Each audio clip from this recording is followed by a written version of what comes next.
Muy buenos días, amigos. Les habla María Antonieta Díaz de GPS Group y estamos hoy para hablar sobre cómo prepararse para presentar su declaración de impuestos y conceptos básicos que tienen que conocer para poder manejar toda la información que requieren para poder hacer su declaración adecuadamente.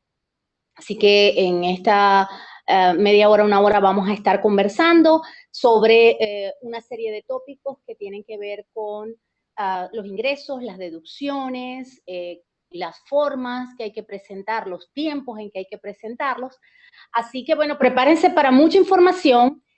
Toda esta presentación va a estar grabada en YouTube y la van a poder ver luego, así que es preferible que se concentren en escuchar y ver la presentación y luego tendrán tiempo de repasarla si necesitan o si tienen dudas adicionales.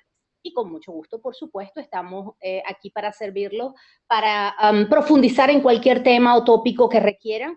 Les recuerdo que esta va a ser una presentación genérica y que pues cada uno tiene particularidades y con mucho gusto al final va a haber una sesión de respuestas, preguntas y respuestas que también de alguna manera van a ser genéricas y para cosas más particulares o más profundas es necesario que luego pues podamos hacer una reunión personal y podamos conversar sobre los detalles de cada caso particular. Así que bueno, vamos a comenzar. Y primero vamos a hablar sobre quiénes tienen que declarar. Existen muchos mitos sobre esto. Todos los días escucho gente, por ejemplo, que no vive en Estados Unidos, pero que tiene ingresos en Estados Unidos y que nunca han hecho una declaración. Es importante que toda persona que tenga ingresos gravables en los Estados Unidos tiene que declarar indistintamente de que sea residente, sea ciudadano o sea turista o esté bajo cualquier tipo de estatus. Si hay ingresos gravables, pues va a tener que pagar los impuestos que esos ingresos le hayan generado en los Estados Unidos. El requerimiento de presentar una declaración pues varía dependiendo del estado civil de la persona, de la edad de la persona y del nivel de ingresos, ya que hay una serie de deducciones que posiblemente hagan que el ingreso que tiene menos esas deducciones pues no haya impuesto a pagar y no tenga la obligación de hacer una declaración de impuestos. Vamos a ver ahora, las personas naturales tienen que declarar.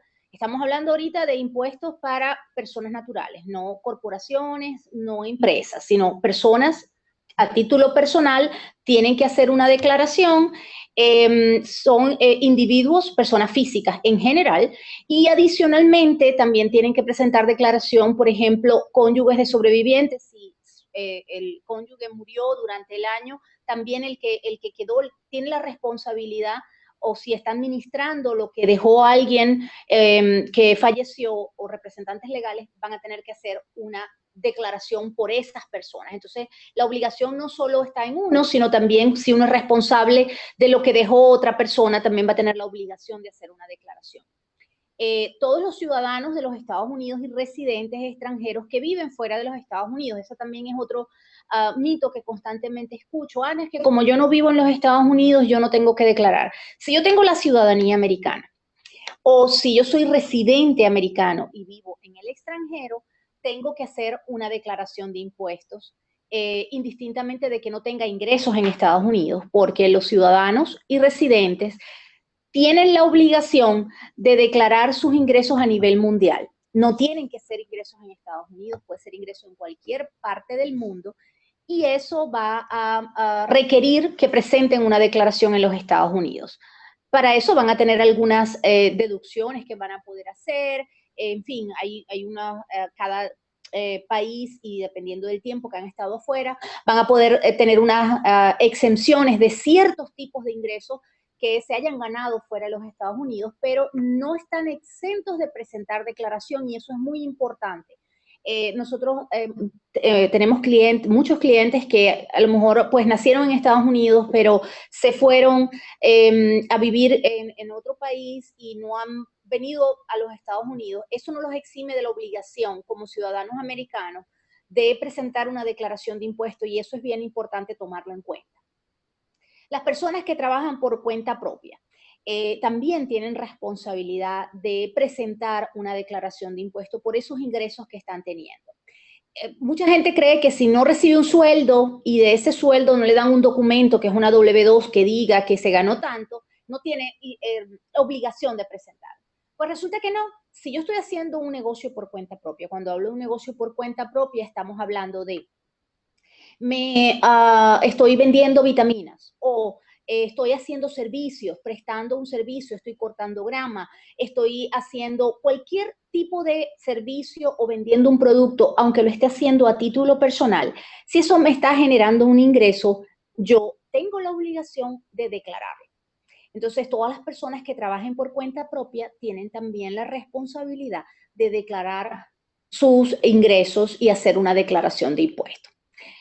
Los extranjeros que tienen ingresos en Estados Unidos también tienen la responsabilidad. Si usted, por ejemplo, tiene un inmueble en Estados Unidos y usted está arrendando ese inmueble y tiene un ingreso por ese inmueble, tiene la obligación de hacer una declaración de impuestos y declarar esos ingresos, incluso si no tiene impuesto a pagar. Es decir, es posible que al final no le quede ganancia de ese ingreso que está percibiendo porque todos los gastos y costos que tuvo al final le dé a lo mejor una pérdida. Sin embargo, el que sea una pérdida no lo exime de hacer una declaración de impuestos.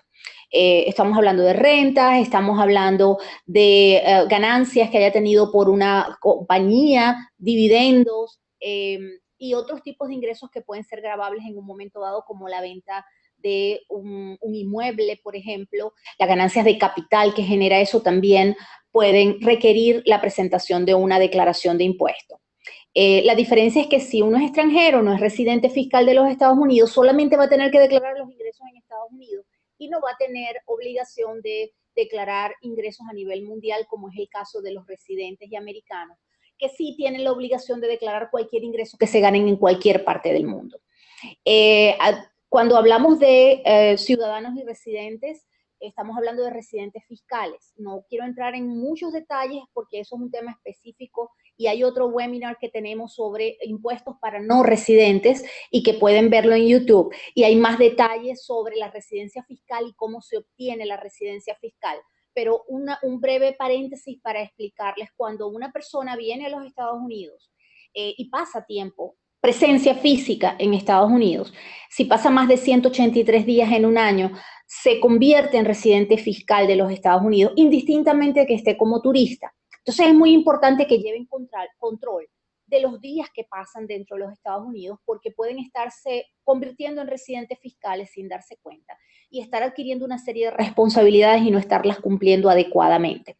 Entonces, no solamente quedan los 183 días en un año fiscal, enero, diciembre, también hay otra fórmula de que si uno pasa más de 31 días en un año en los Estados Unidos, entonces tiene que ver los 3 últimos años con una fórmula de un sexto del año más alejado, un tercio de los días que pasó en el siguiente año y el 100% del año actual. Si hablamos del 2015 sería el 100% de los días, supongamos que estuvieron 140 días, no pasaron los 183, pero pasaron más de 31.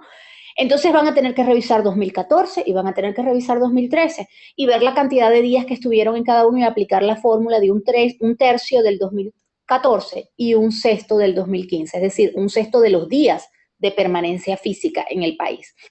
Si esa suma del sexto, el tercio y el 100% de esos 3 años les da también 183 o más, también se consideran residentes fiscales. Hay algunas fórmulas que se pueden utilizar para tratar de mantenerse como no residentes fiscales y no tener la obligación de declarar ingresos mundiales. Sin embargo, se necesita ya un análisis más completo de la situación y ver qué les puede aplicar y qué herramientas pueden utilizar. Es muy importante que cuenten sus días, sepan si están entrando en los 183 días bajo una de las dos fórmulas y puedan determinar si tienen una responsabilidad y acudan a un experto en el área fiscal para que pueda ayudarlos a determinar cuáles son las responsabilidades exactas que tienen y puedan cumplirlas adecuadamente. Hablemos ahora de cómo saber si tengo que presentar una declaración de ingresos de impuestos en los Estados Unidos. Dependiendo del estatus marital que uno tenga, si está soltero, si está casado, si es cabeza de familia. Hay una serie de montos mínimos de ingreso que se requiere para tener la obligación de presentar una declaración de impuestos. En el caso de una persona que es soltera, single, y tiene menos de 65 años, el monto mínimo que reciba por salario, que es W2, lo que ven allí en la penúltima columna, de derecha a izquierda, es $10,300. Sin embargo, si la persona tiene un ingreso por cuenta propia de 400, va a tener que hacer una declaración. Entonces, tienen que tener mucho cuidado si están teniendo un ingreso por cuenta propia, porque cualquier ingreso por cuenta propia mayor de $400 va a requerir que hagan una declaración de impuestos sobre la renta. En el caso de W2 es diferente cuando tienen un salario, es decir, que tienen un empleador que les pagó un sueldo y le hizo unas deducciones de seguro social, Medicare, porque entonces, como ya se pagó el tema de seguro social y Medicare en las deducciones que hizo el empleador, la exención para tener el requerimiento de presentar declaración es más alta. En el caso de solteros, 10,300, como pueden ver en la primera línea. En el caso de que una persona es cabeza de familia, son 13,250 si tiene menos de 65 años, y más de 65 años son 14,800. Si la persona está casada y declara en conjunto con su esposo o esposa, son 20,600 la exención para más, si ganan más de 20,600 en su W2 entre los dos esposos. Entonces es que tendrían la obligación de presentar una declaración. Entonces, digamos que dependiendo del estatus civil de la persona, dependiendo de la edad, dependiendo del nivel de ingresos, existe o no la obligación de presentar una declaración de impuestos. Ya saben que si tienen ingresos por cuenta propia, están haciendo un negocio, recibieron honorarios profesionales, les entregaron una 1099 misceláneos donde están los ingresos por esas comisiones que se ganaron. Entonces, si son más de $400, van a tener que hacer una declaración de impuestos. Hablemos un poquito sobre los estatus. Una persona soltera es una persona que está divorciada o que nunca se ha casado, y va a declarar como soltera. Una cabeza de familia es una persona que está casada o está divorciada, pero además tiene un dependiente. ¿Ok? Entonces, para poder ser lo que llaman head of house o la cabeza de familia, tiene que haber un dependiente. Casados declarando en conjunto son pues una pareja, puede ser una pareja de hombre-mujer, o puede ser mujer-mujer o hombre-hombre. Ahí no hay distinción. Y si están declarando en conjunto y están casados, pueden hacerlo como lo que se llama married filing jointly.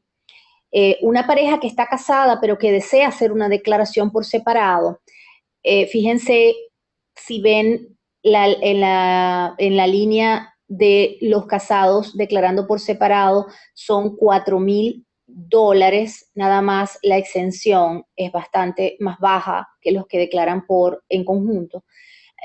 Normalmente, así como ven aquí que la exención es mucho más baja, cuando uno está casado y declara por separado, pierde muchos beneficios en cuanto a exenciones, y por eso la mayoría de las veces es más conveniente declarar en conjunto, por supuesto a menos que tengan niveles de ingreso importante cada uno y que en un momento dado las tasas, haciéndolo por separado, compensen los beneficios que se pierden.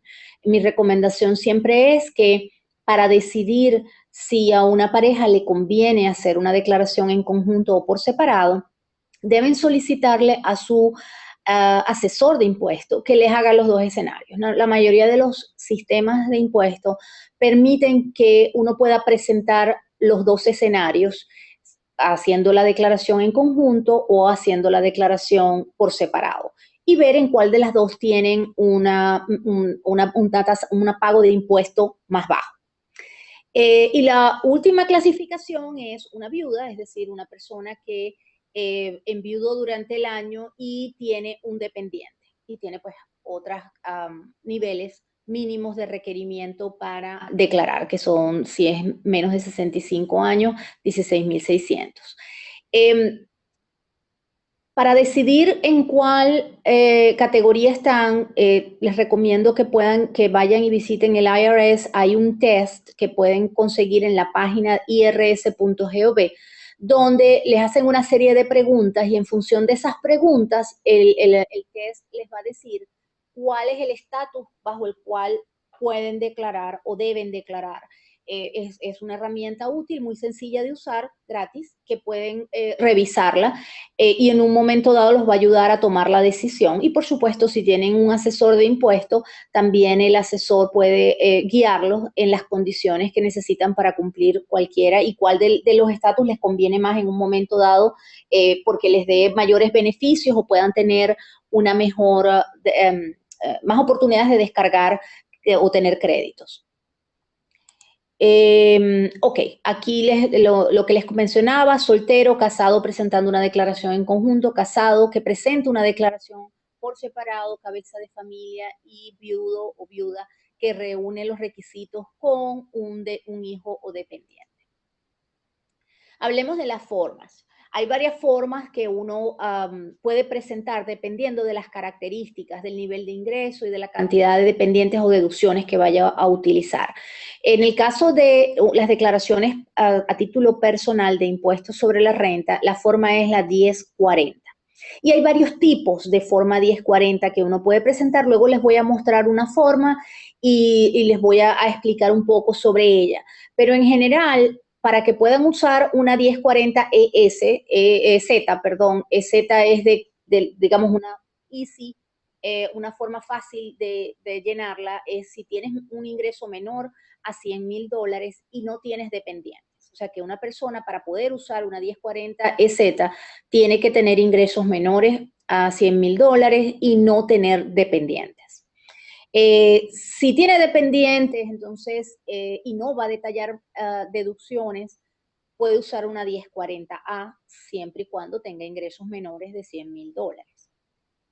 Si no cumple con estos requisitos o va a hacer una declaración donde detalla deducciones y no va a ser una deducción estándar, entonces tiene que usar una forma 1040, que es esos son para residentes fiscales, y va a detallar sus deducciones y va a tener dependientes y tiene ingresos, etcétera. Entonces va a tener que hacer una 1040. Normalmente también todos los software de impuestos determinan, de acuerdo a las características y las respuestas que uno va dando, cuál forma es la que le conviene o puede presentar en un momento dado. La última forma que vemos aquí en la línea final es la 1040NR o la 1040NREZ, que es para no residentes fiscales. Este es en el caso de una persona que tiene ingresos en los Estados Unidos y no es residente fiscal y tiene que declarar sus ingresos como no residente. El NR es de non-resident, no residente. Entonces esta sería la forma que tiene que presentar una persona que no es residente fiscal de los Estados Unidos, pero tuvo ingresos en los Estados Unidos y tiene la responsabilidad de presentar esos ingresos, porque tuvo renta, porque vendió una propiedad, en fin, o cualquier otro ingreso, tiene un ingreso por un negocio que tiene en los Estados Unidos, o recibió dividendos de una empresa en los Estados Unidos, a la cual es dueño, entonces tiene que presentar una declaración. Entonces, básicamente estas son las formas, las diferentes formas de 1040 que se pueden conseguir. Vamos a hablar ahora de los ingresos gravables. ¿Qué es un ingreso gravable? Cualquier ingreso que usted se gane a nivel mundial, si es residente, por supuesto, o a ciudadano. Estamos hablando de sueldos, honorarios, ganancias en sociedades, hice un negocio y me gané un dinero, intereses, dividendos, regalías, alquileres, ingresos por renta de un inmueble o un carro, o en fin, cualquier ingreso por rentar cualquier tipo de propiedad que uno tenga, ganancias de capital que pueda tener por ventas de inmuebles, por venta de acciones, un ingreso gravable que muchas veces la gente pasa desapercibido es la condonación de deudas. Si yo tengo una deuda y esa deuda me la condonan, eso se convierte en un ingreso. Entonces, es importante que tomen en cuenta si, por ejemplo, en un momento dado hicieron un short sale de su casa y les están condonando una deuda, es posible que esa condonación se convierta en un ingreso gravable y que tengan que colocarlo en su declaración de impuestos. Hay algunas exenciones en estos casos, sin embargo, es importante que ustedes lo tomen en cuenta si reciben un documento del banco reportándoles una 1099 por la condonación de la deuda, que verifiquen con su experto de impuestos, su asesor, que los guíe en ver si esta condonación se va a convertir en un ingreso gravable y la van a tener que colocar en su declaración de impuestos. Hablemos ahora de ingresos no gravables.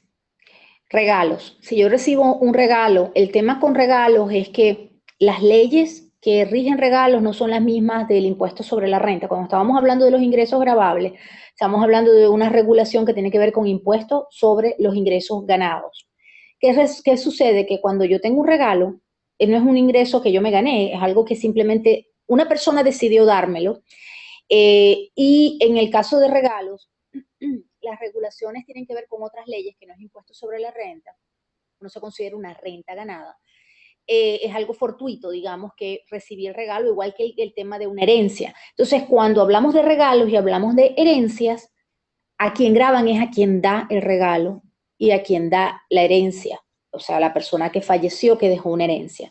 Entonces, es muy importante que entendamos el concepto de que si yo recibo un regalo, no voy a tener que colocarlo en mi declaración de impuestos. Sin embargo, el que da el regalo, si yo, por ejemplo, quiero darle un regalo a mi hijo o quiero darle un regalo a mi madre, yo que soy la dadora, la que da, la que cede ese dinero y da ese regalo, dinero o puede ser un bien también, tengo la responsabilidad de declararlo si sobrepasa $14,000 en el año. Es decir, yo, americano o residente, puedo dar hasta $14,000 sin tener que reportar ese regalo anualmente por persona. Puedo dar tantos $14,000 como quiera, es decir, yo le puedo dar 14,000 a mi hija, a mi hijo, a mi madre, a mi tío, a mi hermana, en fin, puedo darle a todo el mundo que yo quiera 14,000, pero no más de $14,000.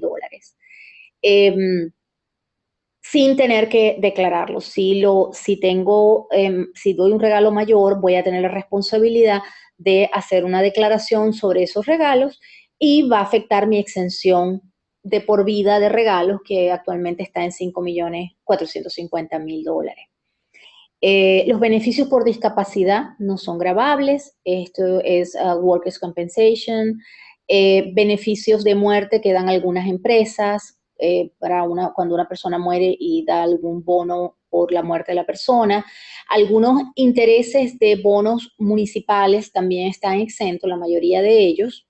Algunas becas también están exentas de impuesto.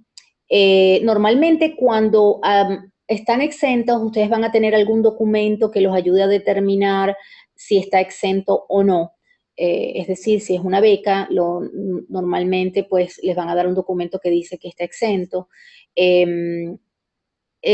Como les hablaba, las herencias también, porque a quien graban es al estate o a los activos que dejó la persona que falleció y no a quien recibe la herencia. Entonces, estos ingresos no son gravables para uno, son en un momento dado gravables desde otro punto de vista para quien los otorga, como es el caso de los regalos y las herencias. Y otros simplemente están exentos, como es el caso de los intereses que ganan los bonos municipales. Hablemos un poco de las tasas de impuesto ahora. Un concepto importante que tenemos que entender es que las tasas de impuesto en Estados Unidos son progresivas. ¿Qué quiere decir esto? Que siempre hay como bandas. Estas bandas son, si ustedes ven en este cuadro que les estoy mostrando, el primero que es las tasas para las personas solteras, el siguiente es las tasas para las personas casadas que están declarando en conjunto o viudos. En el caso de los solteros, de 0 a $9,225, la tasa es el 10%. Ese bracket, esa franja de ingreso siempre va a estar al 10%.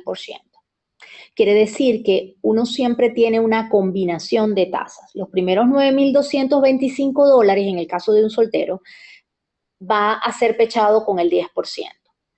La siguiente franja, de 9,226 a 37,450, la tasa a aplicar es 15%. Quiere decir que el impuesto es 922,50, que es el 10% de la primera franja, más el 15% del monto de diferencia que tengan de ingreso. Luego está la siguiente franja, que es del 25%, que va de 37,451 a 90,750.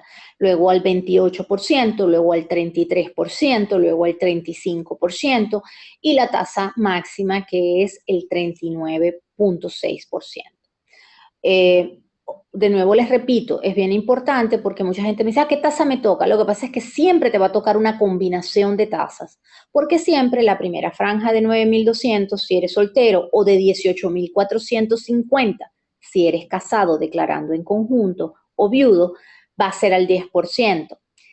La siguiente franja va a ser al 15%, la siguiente al 25%. Entonces, si tú tienes un ingreso, por ejemplo, de $100,000, vas a tener 9,200 o 10,850 si es la siguiente estatus marital al 10%, la siguiente franja al 15% y luego la siguiente al 25%. Como ven, los montos gravables a determinadas tasas varían bastante dependiendo del estatus marital. Por eso es muy importante que determinen en forma adecuada cuál es el estatus marital que les corresponde, porque pueden tener beneficios o estar desperdiciando importantes beneficios o estar siendo grabados a unas tasas mucho más altas o por niveles de ingresos. Los niveles de ingresos pues se mueven mucho más rápido en el caso de una persona soltera. Por ejemplo, una persona soltera que gana 100,000 llega a una tasa del 28 después de los $90,000, pero una persona casada declarando en conjunto, para llegar al 28 tiene que pasar de $151,000. Entonces hay una diferencia bien importante en el nivel de impuesto a pagar dependiendo del estatus marital bajo el cual se esté haciendo la declaración.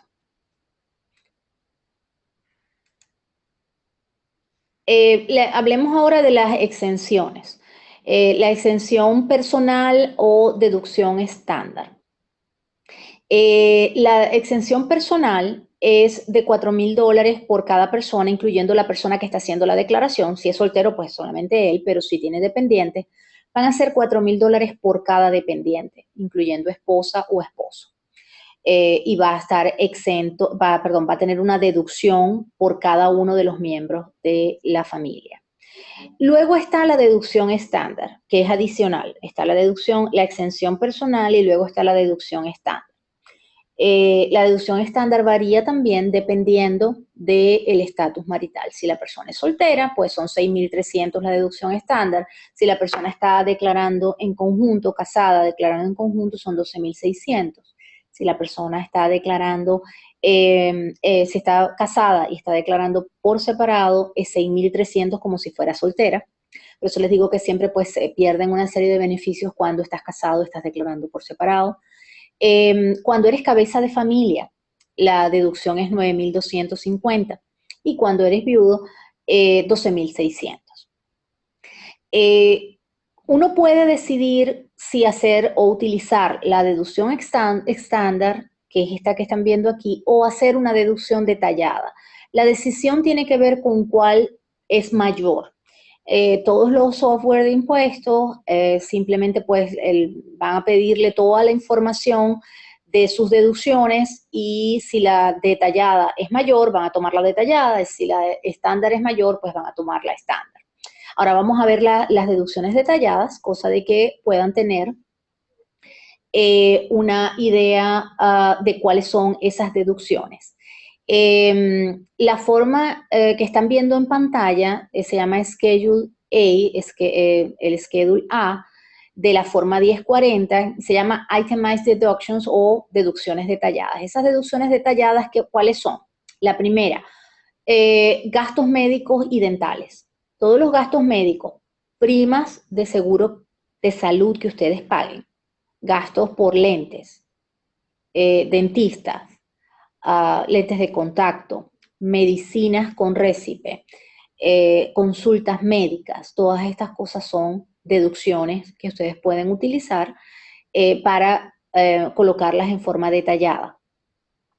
Esta deducción tiene una base que va a depender del nivel de ingreso que ustedes tienen. Así que no todo el monto del gasto necesariamente van a poder deducirlo. Luego, otras deducciones que ustedes pueden utilizar son los impuestos que ustedes pagan. ¿Qué tipos de impuestos? Impuestos estadales y locales que paguen. En el caso de la Florida, por ejemplo, no hay impuesto personal, así que ahí no hay deducción estadal, pero otros estados sí hay pago de impuestos sobre la renta estadal porque se presenta una declaración estadal, además de esta declaración que estamos hablando, que es la declaración federal de impuestos.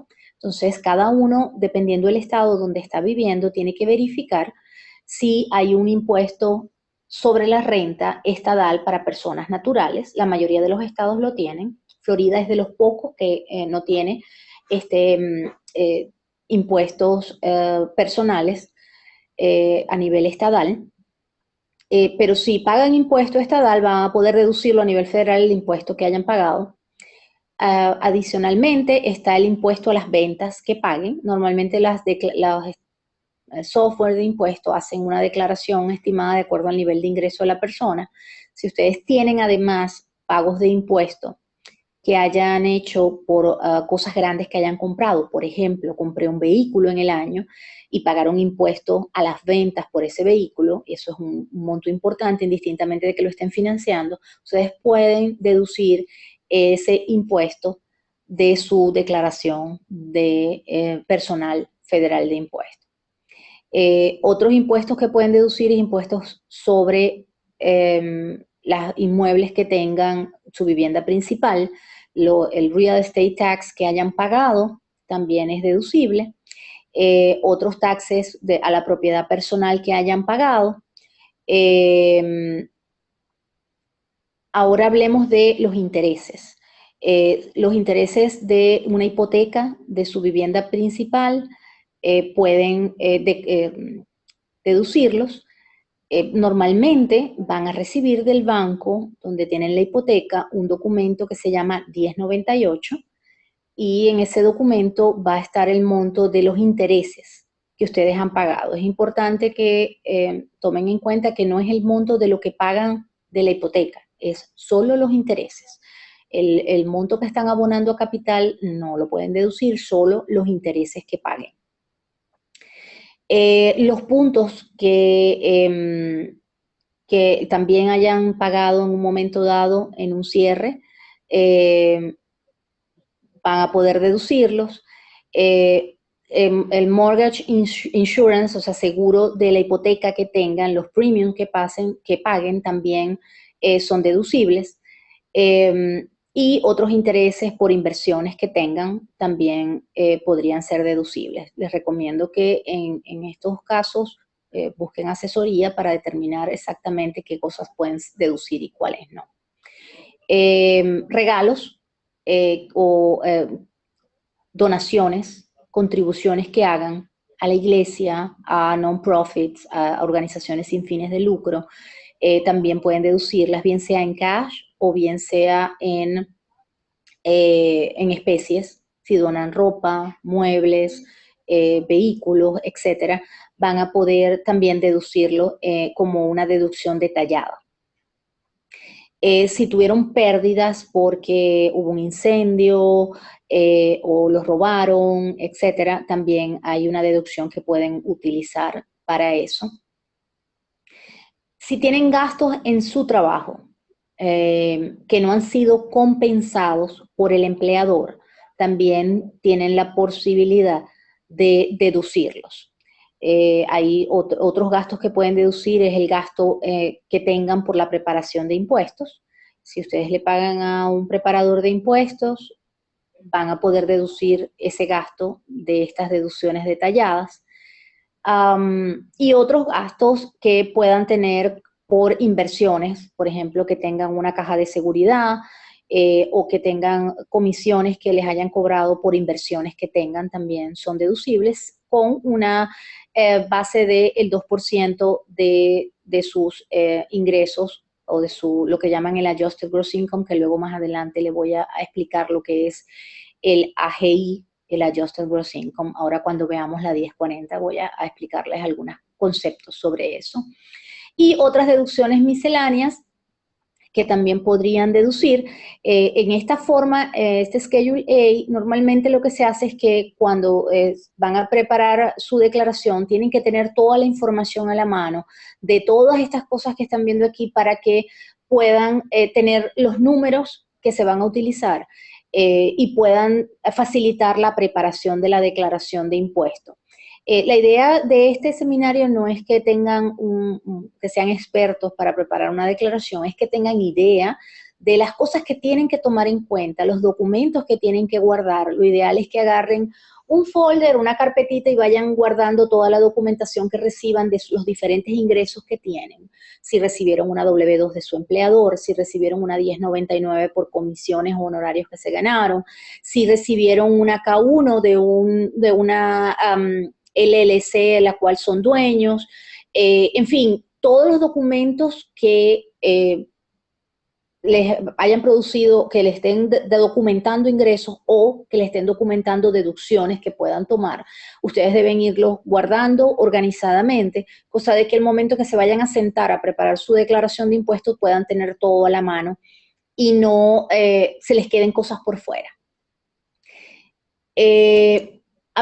Veamos un poco la forma 1040 para que tengamos una idea de lo que es, cómo funciona. La primera parte que ven en la parte de arriba es toda la información personal, está el nombre, la dirección, el número de seguro social.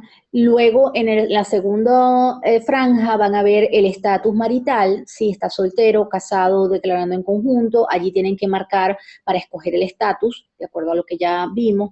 Luego están las exenciones que van a poder tomar. Ustedes tienen que marcar una exención, esa es la de $4,000, recuerdan que les hablé antes, una por ustedes, una por su esposa y una por cada uno de los dependientes que tengan. Los dependientes pueden ser los hijos, puede ser cualquier persona que ustedes le provean el 50% de sus gastos de vida. Puede ser un padre. Si van a deducir a una persona, la persona tiene que estar viviendo con ustedes al menos la mitad del año y tiene que ser residente o algunas nacionalidades no necesariamente tienen que ser residentes, pero en general la persona tendría que estar viviendo con ustedes lo tendrían que estar manteniendo y estarle pagando por lo menos el 50% de sus gastos de vida. Entonces, la sumatoria de esas exenciones va a ser, digamos, el número 4,000 que dijimos por cada persona, por la cantidad de personas que tengan, con ciertas limitaciones, porque dependiendo del nivel de ingreso, también ese número puede bajar.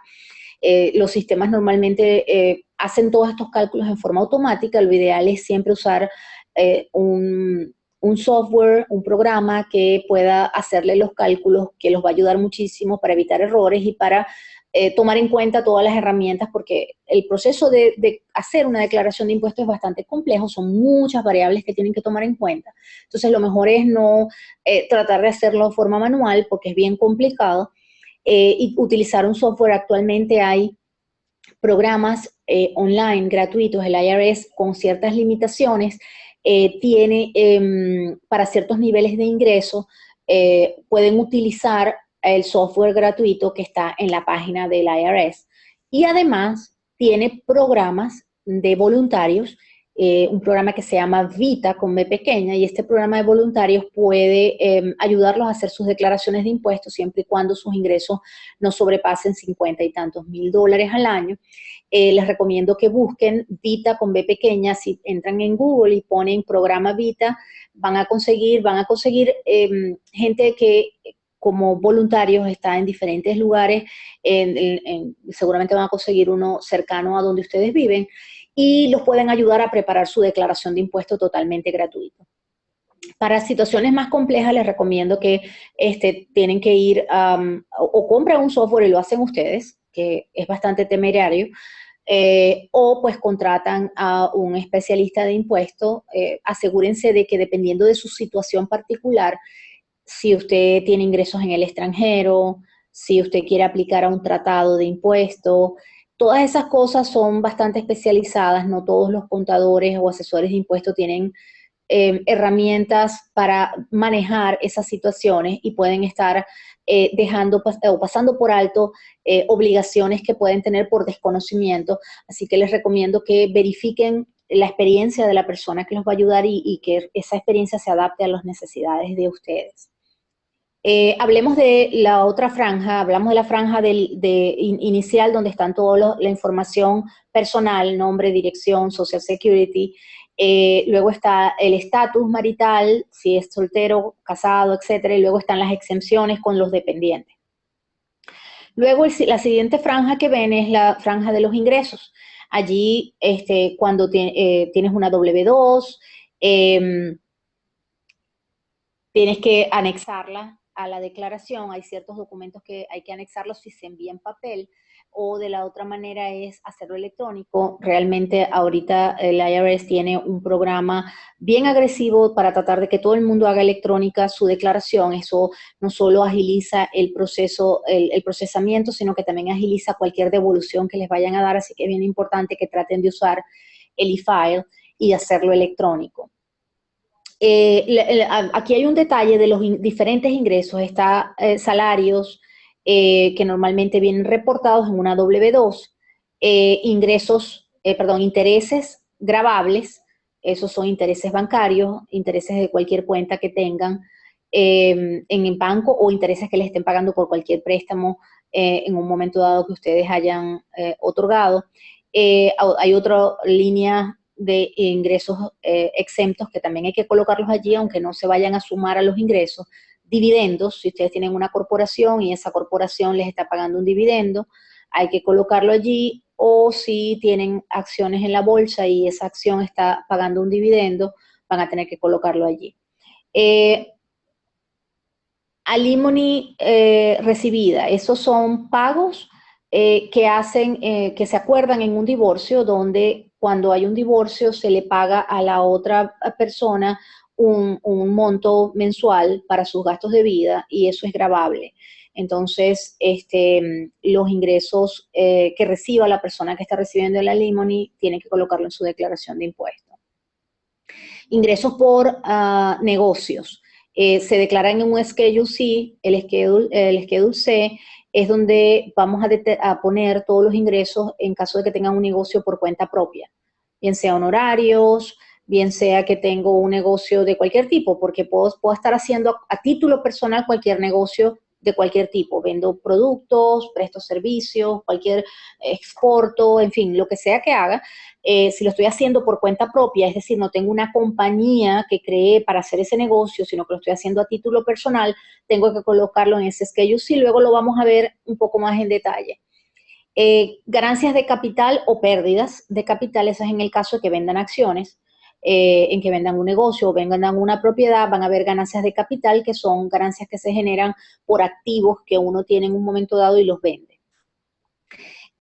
Otras ganancias, distribuciones que tenga de una cuenta de retiro como un IRA, pensiones y anualidades, rentas de activos de real estate, de inmuebles que tengan, alquileres, van en la línea 17, regalías, ingresos que tengan por sociedades o corporaciones tipo S, S-Corporations. Las S-Corporations y los partnerships, las sociedades de personas, una LLC que tenga más de un socio, una sociedad de personas, va a emitir un documento al final del año con la ganancia o pérdida que le corresponda a cada socio en la proporción que tenga. Y en esta línea 17 se van a colocar esos ingresos que se hayan ingresos o pérdidas que se hayan generado y que vienen con un documento que se llama K1 en el caso de los partnerships o LLCs y las S Corporation. Ingresos que hayan tenido por una hacienda, compensación por desempleo, beneficios de seguro social, algunos son gravables, otros no, dependiendo del nivel de ingreso. Otros ingresos, normalmente en otros ingresos pues hay una lista de cosas que podrían incluirse, entre esos está lo que les comentaba sobre la condonación de deudas en un momento dado. En esa línea de other income o otros ingresos, en la línea 21 pues se colocan esos ingresos por condonaciones de deuda. Entonces, la sumatoria de todos esos ingresos es el total del ingreso gravable que se va a utilizar para la declaración. Luego, la siguiente franja que dice Adjusted Gross Income es cómo se ajusta ese ingreso que nos dio y que está en la línea 22, cómo se ajusta con una serie de deducciones que se pueden utilizar como gastos como educador. Si una persona es maestra, puede deducir gastos que usó para su función de maestro, compró lápices, cartulinas, papel, etcétera. Y otros tipos de ingresos como si tienen una deducción, tienen una cuenta de salud que le paguen que haya abierto, si tienen gastos de mudanza, si ustedes se mudaron por asuntos de trabajo, más allá de 50 millas del lugar de trabajo actual, entonces pueden deducir los gastos de mudanza. Penalidades que hayan tenido por sacar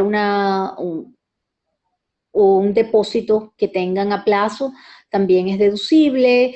En fin, alimony que hayan pagado ustedes. Arriba estaba como ingreso el que hubieran recibido, pero aquí está como un ajuste alimony que hayan pagado. Si están contribuyendo a una cuenta de IRA, que es una cuenta para el retiro, también pueden deducirlo. Si están pagando intereses por un préstamo de estudiante, también hay una deducción si están pagando en una universidad, tuition y fees que hayan tenido. En fin, hay una serie de deducciones que se restan de la línea 22, que es el total de los ingresos que tuvieron, y les va a dar un ingreso ajustado, bruto, que es el Adjusted Gross Income, AGI, lo van a ver escrito por muchas partes como AGI simplemente, Adjusted Gross Income, y ese ese monto va a ser al final el ingreso ajustado que va a ser grabado. Veamos la siguiente página de la 1040, luego se consiguen con el cálculo del impuesto, el ingreso gravable, el income gravable, el ingreso gravable, y tienen allí las deducciones, tanto las exenciones personales que les mencionaba de $4,000 por cada uno de los dependientes y por la persona que está haciendo la declaración, y luego la deducción estándar, que si lo ven a mano izquierda, está en la deducción estándar los montos, que ya los habíamos visto antes, dependiendo del estatus marital de la persona. En la línea 40 se va a colocar o la deducción detallada, que viene del Schedule A que habíamos visto, donde está seguro de salud, donde está los intereses de la casa, donde está el impuesto a las ventas, donde está los impuestos que pagaron por el inmueble que viven. Todas esas deducciones detalladas se suman y vienen aquí, siempre y cuando esas deducciones detalladas sean mayores que la estándar que les correspondería colocar en un momento dado. Entonces siempre pues se pone la que más convenga, la que sea más alta. Luego está en la línea 42 las exenciones, que son los $4,000 por cada uno de los miembros de la familia. Y luego nos va a dar en la línea 43 el ingreso gravable, que va a ser el Adjusted Gross Income que vimos en la página anterior, que está igual repetido aquí en la línea 38, menos las deducciones detalladas o la deducción estándar, dependiendo de cuál sea mayor, y restando las exenciones. Supongamos que es una familia de 4 personas, 4 por 4, 16, ahí van a ir $16,000 menos las deducciones detalladas que les hayas dado o la estándar, la que sea mayor, y luego el resultado va a ser el ingreso gravable en la línea 43, que va a ser el Adjusted Gross Income menos la deducción estándar o detallada menos las exenciones. Luego, en la siguiente línea 44 va a estar el impuesto que se aplique de acuerdo a la tasa que le corresponde, que son las tablas que vimos anteriormente, de acuerdo al estado marital de la persona. Y luego hay un cálculo de otro impuesto, que es un impuesto alternativo mínimo, que no voy a entrar en detalles a explicarlo, porque requeriría un seminario exclusivo para él. Pero es otro impuesto que dependiendo del nivel de ingresos y de ciertas condiciones, pues va a aplicar o no. Luego, más abajo van a ver en la línea 48 un Foreign Tax Credit, un crédito de impuestos pagados en el extranjero.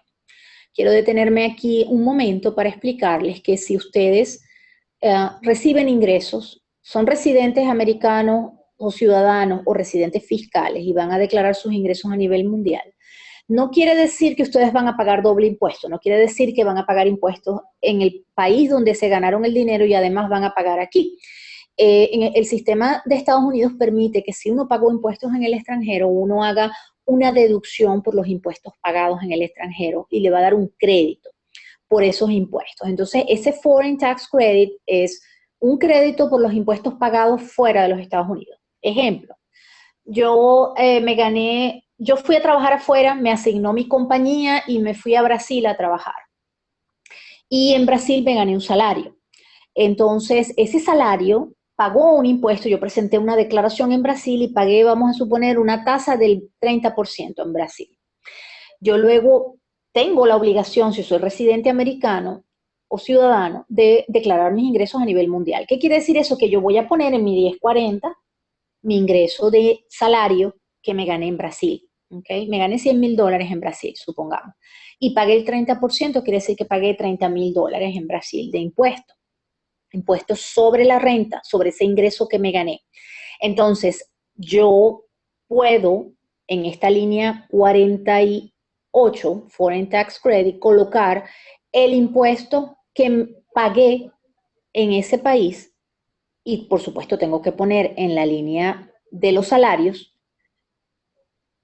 el ingreso que me gané en Brasil, los $100,000. Entonces, no quiere decir que yo voy a tener que pagar doble impuesto, lo que sí es que tengo la obligación de colocar el ingreso en mi declaración de Estados Unidos y tengo la obligación y puedo tomar el crédito por el impuesto que haya pagado sobre esa renta que me gané afuera. Si hay una diferencia entre la tasa que me tocó pagar afuera, vamos a suponer que pagué, como les dije, el 30% en Brasil y resulta que aquí me toca el 35%, bueno, entonces voy a tener que pagar el 5% de diferencia. Si no, simplemente voy a tener el crédito, no voy a tener que pagar doble, ya pagué al otro país los impuestos y no tengo que pagarlo aquí. Pero no quiere decir que no tengo que colocar el ingreso. Es muy importante que el hecho de que no tengan que pagar y que tengan un crédito porque lo pagaron afuera, no quiere decir que no tengan la obligación de colocar el ingreso en su declaración.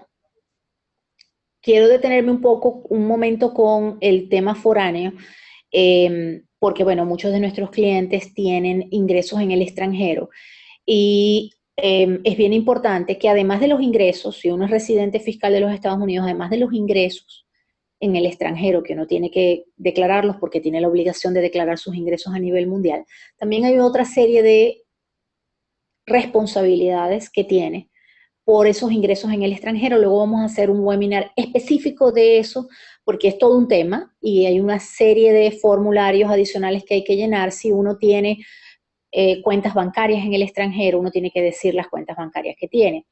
y dar información. Son muchas formas que son más informativas, no tienen necesariamente que ver con que tengas o no que pagar impuestos, pero tienes la obligación de decir cuentas bancarias en las que tengas firma o cuentas bancarias que sean tuyas.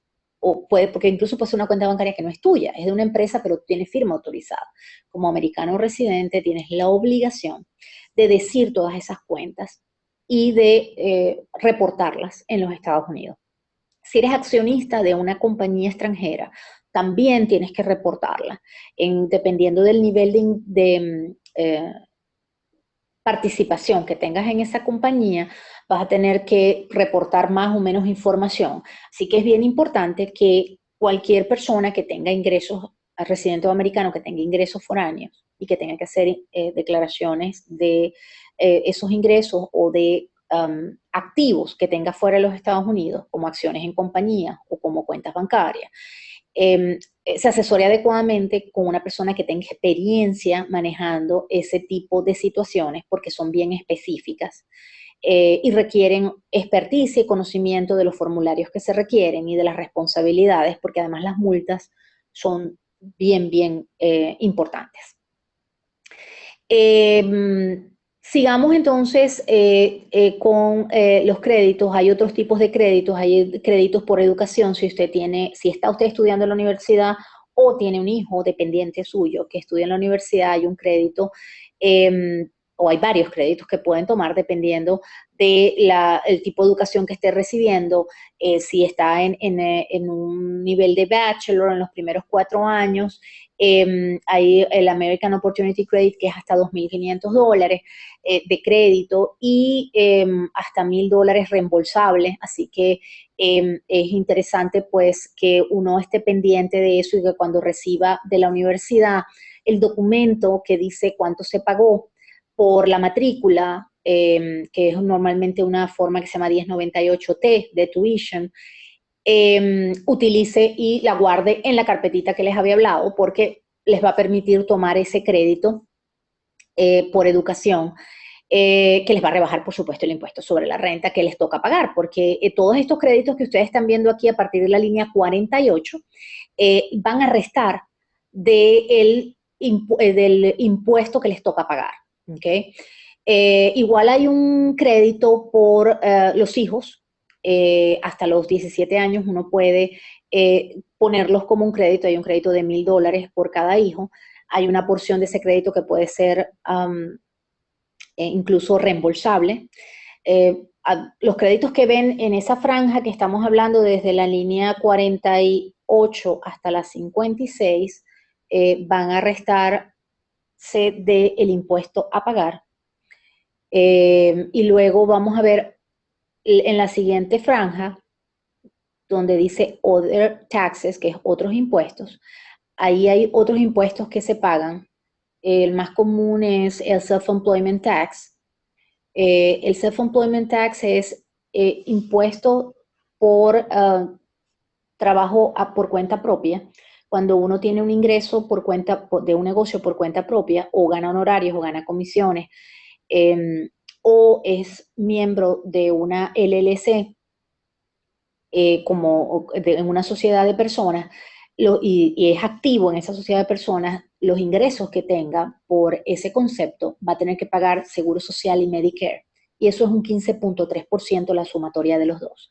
Así que en esta línea de Self-Employment Tax va a ir el impuesto que se calcule de los ingresos que tenga por trabajos por cuenta propia. Que como les dije, Seguro Social y Medicare es un 15.3%. Luego van a conseguir otra serie de impuestos que van a tener que pagar. Si, por ejemplo, ustedes tienen una persona de servicio en su casa y van a reportar los taxes del empleo de esa persona aquí, pues lo van a tener que poner en la línea 60. Otros ingresos que puedan tener por... otros taxes, disculpen, que tengan que pagar.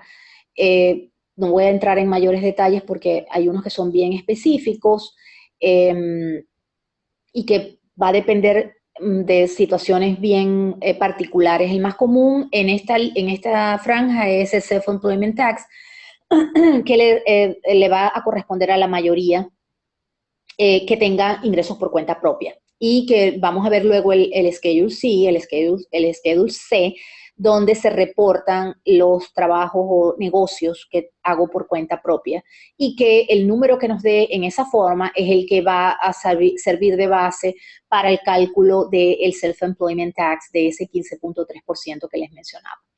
Luego en la siguiente franja van a ver los pagos. Están los pagos de impuestos que ustedes hayan hecho, que hayan anticipado. Cuando uno está trabajando en una empresa y le están haciendo deducciones, entre las deducciones que le hacen es una retención de impuestos sobre la renta. Y esa retención se va acumulando de esos pagos que va haciendo el empleador porque nos retuvo ese dinero, y eso va a estar reportado en la W2.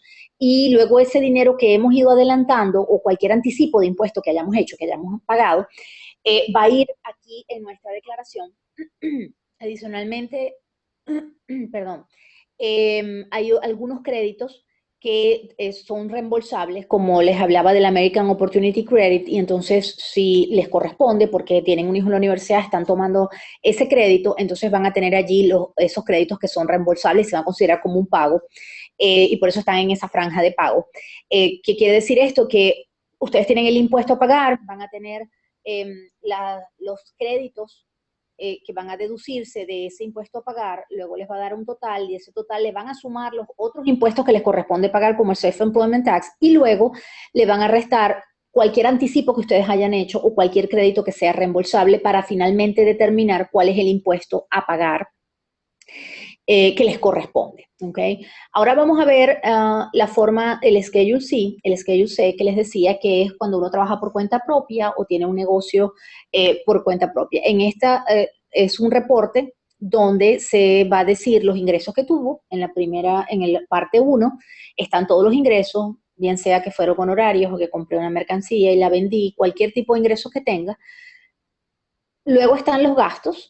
Hay gastos de vehículo, hay gastos de publicidad, hay comisiones que pagué, hay intereses que me tocó pagar, depreciación si tengo algún activo que estoy depreciando, hay salarios, hay viajes, en fin, cualquier gasto que se haya requerido para producir esa renta puede deducirse, y esto nos va a dar como resultado final la ganancia neta, que va a ser gravable y que va a ir a la 1040 y que va a generar el Self-Employment Tax que les mencionaba del 15.3%.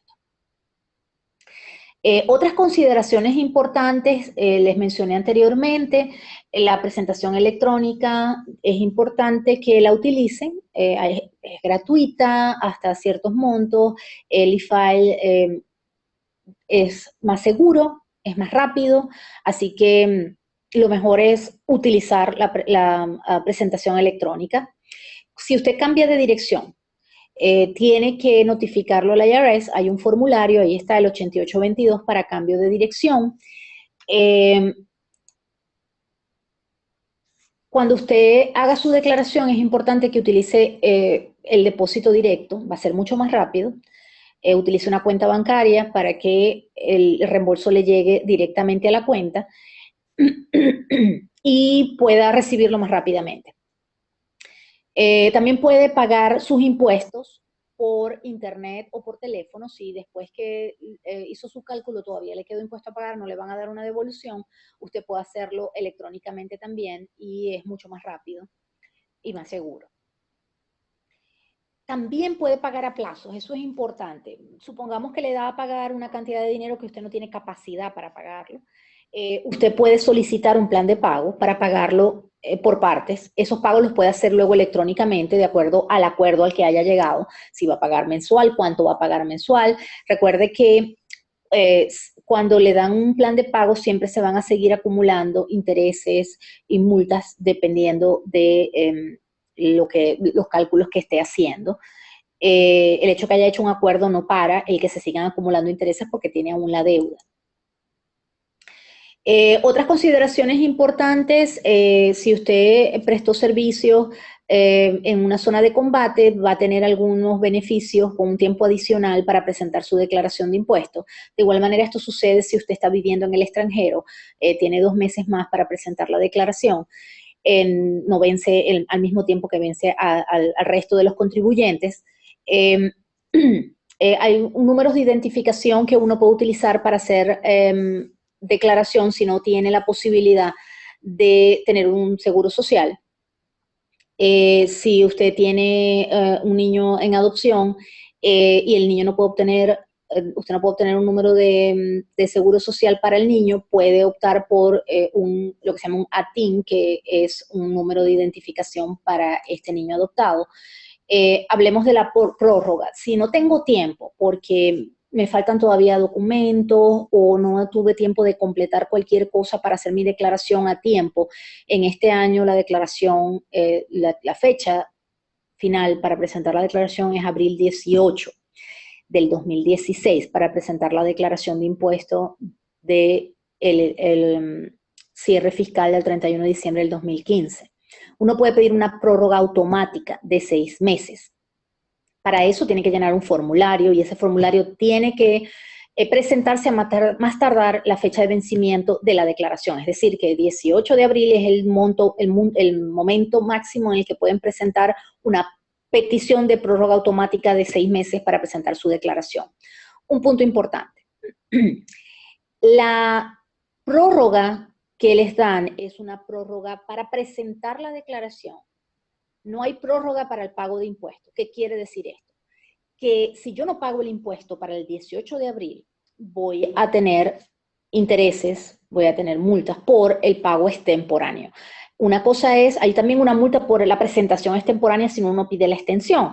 Así que evidentemente si piden la extensión, van a evitar esa multa. Pero la del pago, si no pagan, por eso es recomendable que hagan un estimado del impuesto que les toca pagar, cosa de que puedan pagar al 18 de abril bajo un estimado. Recuerden que cualquier pago adicional que hayan hecho luego se los van a reembolsar cuando presenten la declaración, pero es preferible que hagan un estimado y que luego les devuelvan a que sigan acumulando intereses o multas por un pago extemporáneo. Entonces es bien importante que la prórroga automática es solo para presentación, no hay prórroga para el pago del impuesto. El pago del impuesto debe quedar pagado el 18 de abril, aunque sea bajo un estimado, porque no tengamos la declaración completa. El número de identificación para extranjeros o ITIN, cualquier persona que tenga que presentar una declaración de impuestos, pero no tenga la posibilidad de obtener un número de seguro social, puede aplicar con el formulario W7 a solicitar un número de identificación personal como contribuyente, que le va a servir para poder hacer su declaración de impuestos. Esta forma W7 se puede acompañar con la declaración y lo van a tramitar para luego procesar la declaración de impuestos. Cuando uno hace una declaración de impuesto, tiene que ser consciente de que lo que está colocando allí es real y lo puede documentar y no utilizar argumentos ni documentos frívolos porque hay multas bien importantes. Así que es bien importante que las deducciones sean reales, que realmente las pueda soportar, que tengan una lógica de acuerdo a las características que ustedes tengan para esa declaración. No acepten nunca cuando les digan, no, vamos a poner esto o estimemos tal cosa que no puedan soportar. Recuerden que cuando ustedes firman una declaración, indistintamente de que le estén pagando a alguien para que se las prepare, ustedes son responsables por esa declaración. Después no hay excusa de que es que yo le pagué para que me la hiciera y inventó todo. Ustedes son los responsables de su declaración y con esa responsabilidad van a tener que cargar sea lo que sea que se coloque allí. Por eso es bien importante que hagan las preguntas adecuadas, que busquen personas capacitadas que puedan hacer a conciencia y utilizar adecuadamente toda la información que ustedes les están y que lo que se coloque allí sea lo real y no hayan inventos, no hayan deducciones que ustedes no puedan soportar a la hora de una auditoría, porque las penalidades son altas y al final las consecuencias las van a correr son ustedes, no la persona que preparó la declaración, que después a lo mejor no la ven nunca más. Así que es bien importante que ustedes estén conscientes de cada línea Cada cosa que se está poniendo allí tiene un documento que lo avala y ustedes lo pueden probar y adicionalmente guarden esos documentos de soporte para que si viene una auditoría, recuerden que si ustedes presentan una declaración hoy, no va a ser sino hasta dentro de 2 o 3 años a lo mejor que va a llegar una auditoría y ustedes tienen que tener guardados los soportes. Así que es bien importante que ustedes guarden los soportes de las declaraciones que hagan, cosa de que en un momento dado puedan soportar una auditoría y puedan responder a todas las preguntas que se le hagan con los documentos necesarios.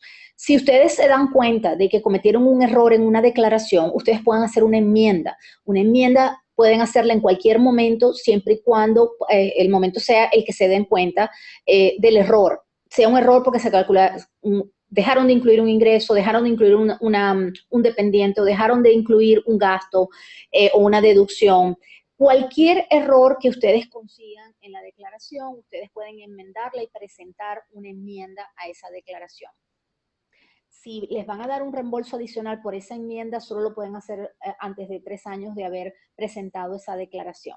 Si no han presentado declaraciones de algún año, es bien importante que entiendan que si no presentaron la declaración, eso no prescribe.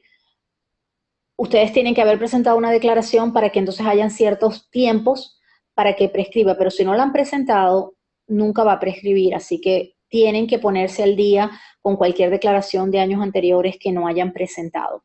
Si ustedes vivían en el extranjero y eran residentes o ciudadanos y no presentaron su declaración, deben ponerse al día con los ingresos. Posiblemente no les toque ni pagar nada si tienen los ingresos todos en el extranjero y pagaron impuestos afuera, pero tienen la obligación de presentar la declaración. Ahora vamos a abrir una sesión de preguntas.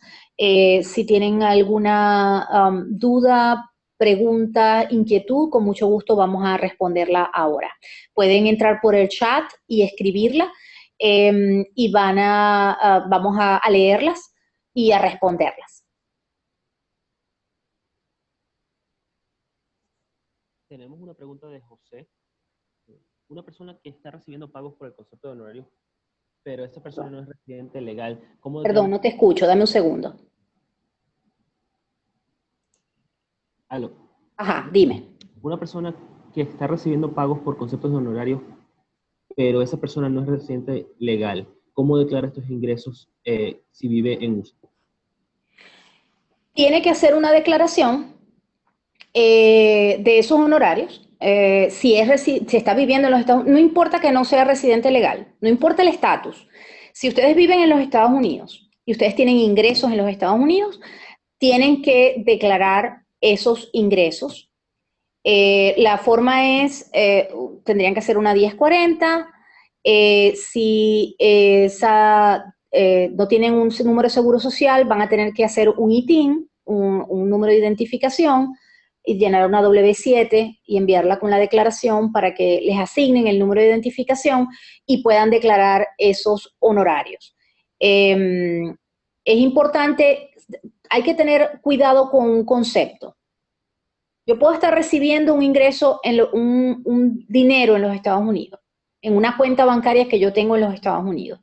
Sin embargo, ese ingreso puede no ser un ingreso generado en los Estados Unidos. Un concepto importante es, no necesariamente el lugar donde me paguen es el origen del ingreso. Un ejemplo, y les explico. Yo vendo seguros de salud internacionales y resulta que yo tengo clientes en cualquier parte de Latinoamérica, en Brasil, en Venezuela, en Colombia, y yo vendo eso y me gano una comisión por ese trabajo que yo hago de venta en Latinoamérica. Pero la empresa de seguros que me paga la comisión está en Estados Unidos. Y yo tengo una cuenta en Estados Unidos, no soy residente, no vivo aquí. Yo tengo una cuenta en Estados Unidos y recibo ese dinero en Estados Unidos. Ese dinero, la fuente de ese ingreso no es americana. No importa dónde me estén depositando el dinero, la fuente la origina, dónde hice el trabajo para generar esa comisión. Y ese trabajo lo hice fuera de los Estados Unidos. Es decir, si yo soy no residente de los Estados Unidos, aunque reciba ese dinero aquí en una cuenta bancaria mía que tengo en los Estados Unidos, pero yo presté ese servicio fuera, eso es un ingreso en el extranjero. Como no residente, solo tengo que declarar ingresos dentro de Estados Unidos, no tengo que declarar ingresos foráneos, así que no es un ingreso gravable. No sé exactamente si ese es el caso o si efectivamente la persona está viviendo aquí, está haciendo un trabajo en los Estados Unidos y está generando el ingreso. Si el trabajo lo está haciendo aquí y está generando el ingreso aquí, pues sí es un ingreso de Estados Unidos.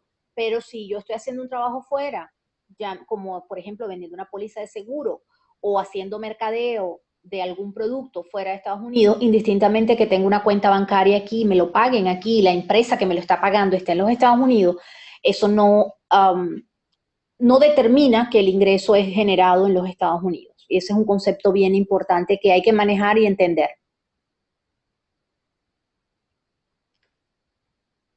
¿Alguna otra pregunta?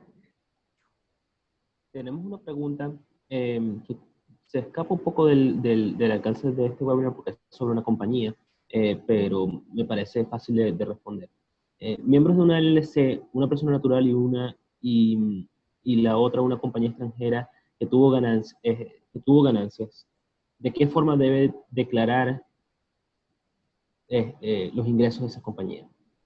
Ok, perdón, dice que es una LLC. Es correcto. Ujú. Ok, si la compañía tiene una LLC, tiene un solo dueño, se considera una firma unipersonal y va a ir en el Schedule C de la declaración personal, los ingresos y gastos y va a generar una ganancia por el negocio. Ahora, si una LLC tiene más de un socio, se considera un partnership o una sociedad de personas. Siendo una sociedad de personas, va a tener que presentar su propia declaración de impuestos, pero una LLC que es tratada como un partnership o como una sociedad de personas, es lo que se llama una sociedad donde no se paga impuesto. La sociedad no paga impuestos, pagan los accionistas en la proporción que tenga cada uno. Entonces vamos a suponer que son dos socios, que tienen 50 cada uno. Entonces se presenta una declaración, la LLC va a presentar una 1065, que es la forma que se presenta para un partnership, para una sociedad de personas, y en esa declaración se va a emitir un documento que se llama K1, con la ganancia o pérdida que tenga cada uno de los socios, con ese 50%. Vamos a suponer que la compañía dejó una ganancia de $100,000, 50 para cada socio. Con esa K1 y esa información de esa ganancia de 50,000, va a tener que ponerla en su declaración personal de impuestos y si la persona es activa en ese negocio, va a tener que además calcular el self-employment tax por esa ganancia que se generó. Así que esa es la forma. En el caso de una LLC que es tratada como una sociedad de personas, la compañía no paga impuestos, lo pagan los socios y lo tienen que llevar a su declaración personal y colocarlo como un ingreso, la proporción que les corresponda y pagar los impuestos, tanto impuestos sobre la renta como self-employment tax, que es Seguro Social y Medicare, por ese ingreso que hayan generado.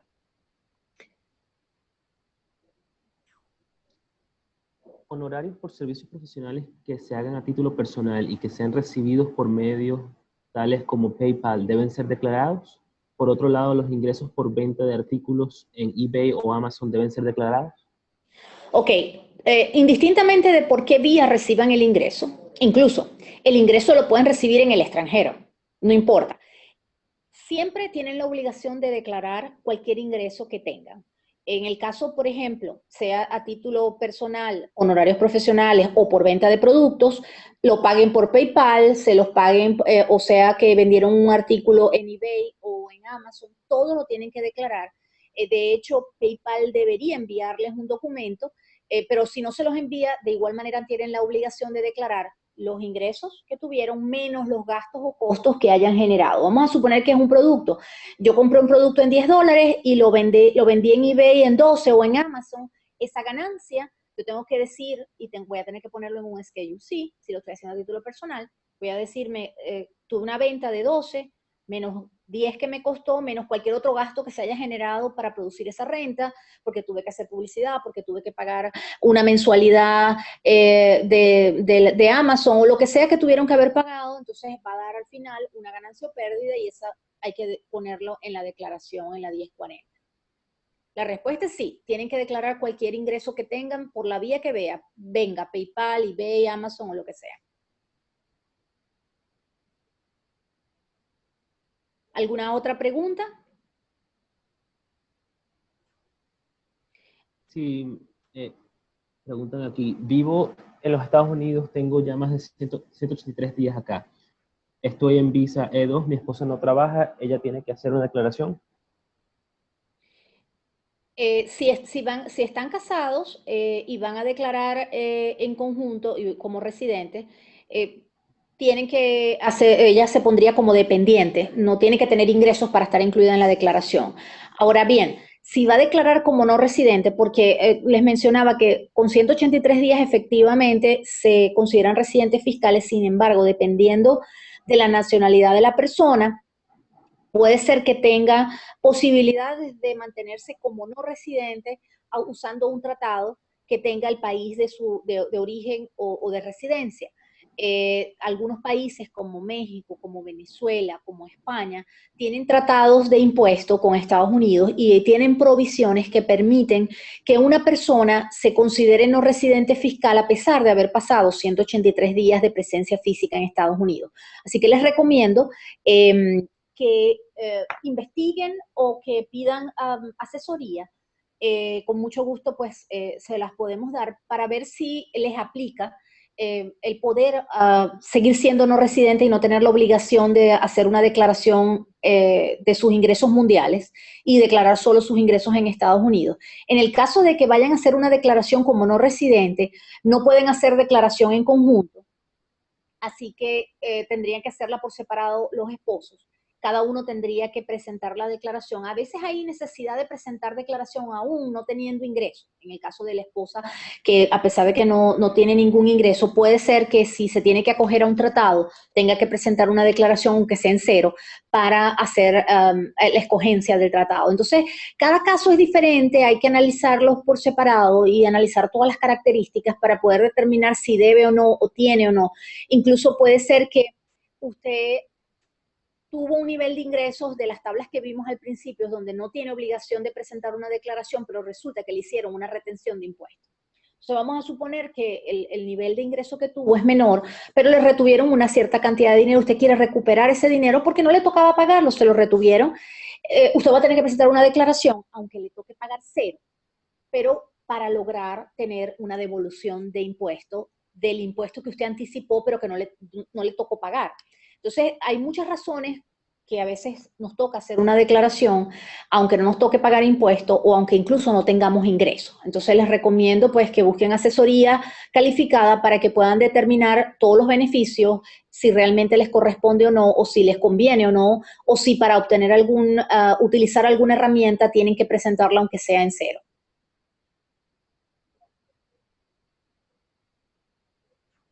¿Alguna otra pregunta?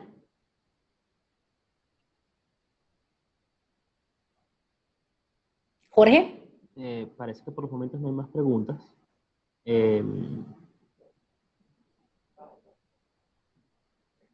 si llegamos si no hay más preguntas, bueno, podemos terminar ya el webinar y todo esto queda grabado y estará en nuestra página web eh, hacia mañana a esta misma hora para que lo puedan ver todas las veces que deseen. Para más información pueden ir a la página irs.gov.